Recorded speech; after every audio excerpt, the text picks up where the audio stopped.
Chapter 35, The Knight in Shining Armor. Despereaux was pondering the reverse of that question. He was wondering not what he would do with his tail, but what he would do without it. He was sitting on a bag of flour high atop a shelf in the pantry, crying for what he had lost. The pain in his hindquarters was intense, and he wept because of it. But he also cried because he was happy. He was out of the dungeon. He had been recalled to life. His rescue had happened just in time for him to save the Princess P from the terrible fate that the rat had planned for her. So Despereaux wept with joy and with pain and with gratitude. He wept with exhaustion and despair and hope. He wept with all the emotions of a young small mouse who had been sent to his death and then been delivered from it in time to save his beloved Canfield. Reader, the mouse wept. And then he lay down on the sack of flour and slept.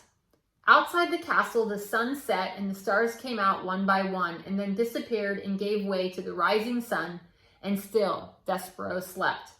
And while he slept, he dreamt. He dreamt of the stained glass windows in the dark of the dungeon. In Despereaux's dream, the light came to life, brilliant and glorious, in the shape of a knight swinging a sword. The knight fought the dark. The dark took many shapes. First, the dark was his mother uttering phrases in French. And then the dark became his father, beating the drum. The dark was Furlough, wearing a black hood and shaking his head no. And the dark became a huge rat, smiling a smile that was evil and sharp. The dark, Despereaux cried, turning his head to the left. The light, he murmured, turning his head to the right. He called out to the knight. He shouted, "Who are you? Will you save me?" But the knight did not answer. "Tell me who you are," Despereaux shouted. The knight stopped, swinging his sword. He looked at Despereaux. "You know me," he said. "No," said Despereaux, "I don't."